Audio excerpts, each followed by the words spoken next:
I'd like you to focus on that word you. Today we'll cover it just a little different. There's only you. There's nothing else but you. When I say you, I could be talking to 1 million people right now. The moment I say you, everyone would know I'm talking about them. Isn't that something? And if you call out right now, you, everybody in your vicinity will look. You're talking to me? Because you is all there is. And when you begin to understand that, the whole dynamic of fear starts to fall away. What I'd like to do now is an email that I received just recently. A man wrote me and he said, a friend of mine sent me your script, The Comforter, that I sent out about a week and a half ago. And this article to me, he sent it to me when I was so stressed and filled with fear. I sit here reading it again with tears streaming down my cheeks, thinking, would I ever be able to embrace my comforter? Why am I so gripped with thoughts of gaining acceptance, not looking bad, getting a bad review, authority over me, etc., all this, translating to that knot in my stomach called fear and nervousness? Will I ever get there? Will my guru come to me to help me? Will I become one with it? I seek but don't know what. I want but don't know how. I yearn but don't know it.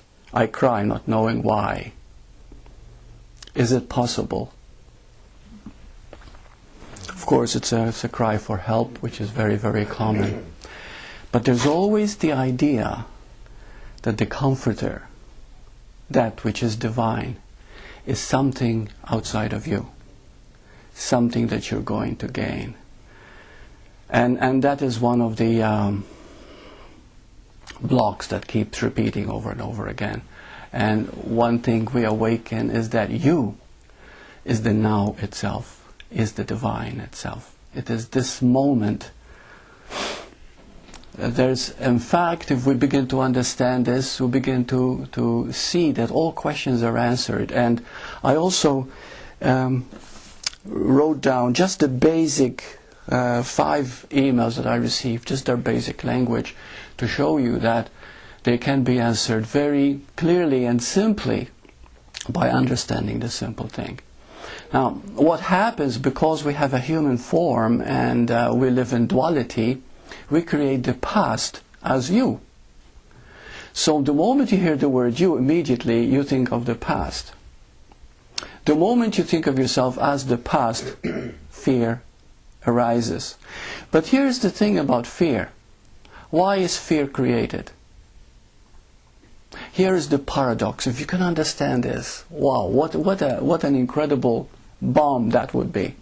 Fear is created to protect you from insecurity, that we discussed last week. And what else did we talk about? Safety, right? So fear is there to protect you against those two, insecurity and safety, and lack of safety. But what creates insecurity and lack of safety? Fear itself. You see the paradox? Fear creates, it's just like the same thing with ego, because what ego is really fear. Ego wants to get rid of ego, wants to control ego. You see? And so this is the vicious circle. But once we begin to see this contradiction, once we begin to see clearly how we are creating an absurd situation, that very clarity will make the ego drop. Now here are some questions, and we can all go in them too. Someone asked, my ego keeps surfacing and feel constantly insecure about my life, my partner and myself. Will this ever stop or reach an end? The ego will never die, because the ego doesn't exist.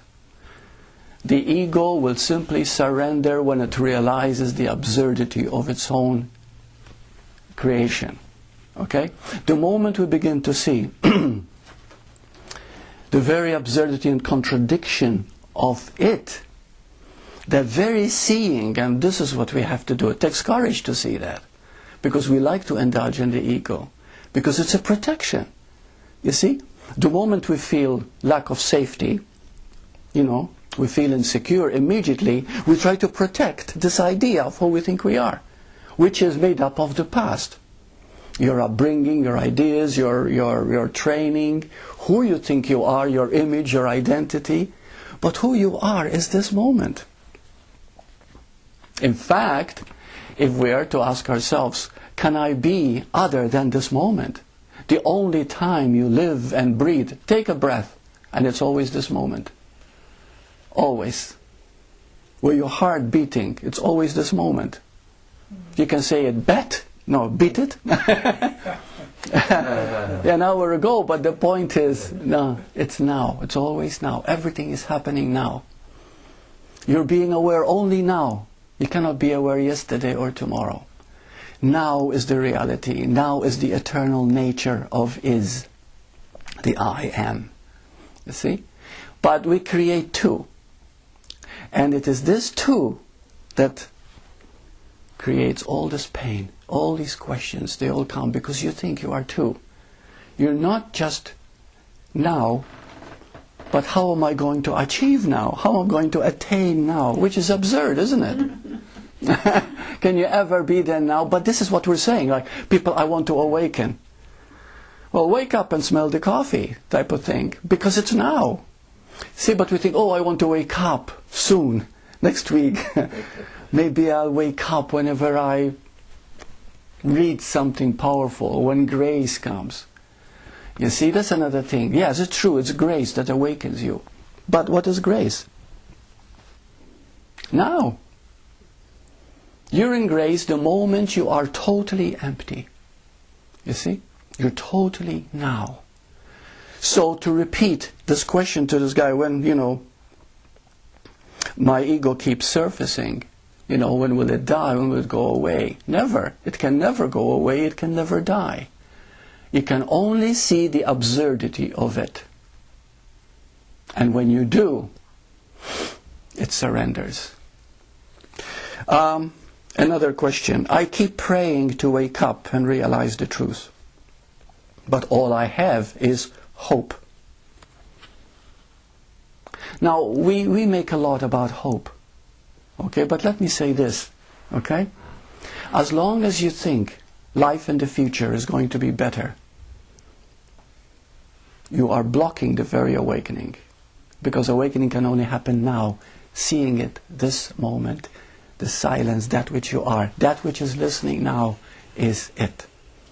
Your very listening, your very being is what I'm talking about. Because it is not the ego. That very listening is the totality, is the oneness. It is all that there is. Just feel out your own awareness right now. Just feel it. You're aware. Where does it begin? You can say, well, it begins from this. Yes, you can say that, from this vantage point, from this field of experience. Yes, that is the miracle, you see. Each one of us experiencing the same awareness from our own seeming vantage point. This is the grace, this is the beauty that we've been given, the miracle, you see. And so, but where does it begin, really? It's always there. Where does it end? Never. Where is its edge? There's no edge. Where is the boundary line? So it is a total thing. It is complete. And because it is complete, when you say you, there isn't anyone that you point to which is not you. And then we begin to understand what love is. We begin to understand what connection is, what belonging is. You see? And then all the qualities that we crave, peace, happiness, joy, fulfillment, all are expressions of this knowing that all there is you. And you can never die because it was never born.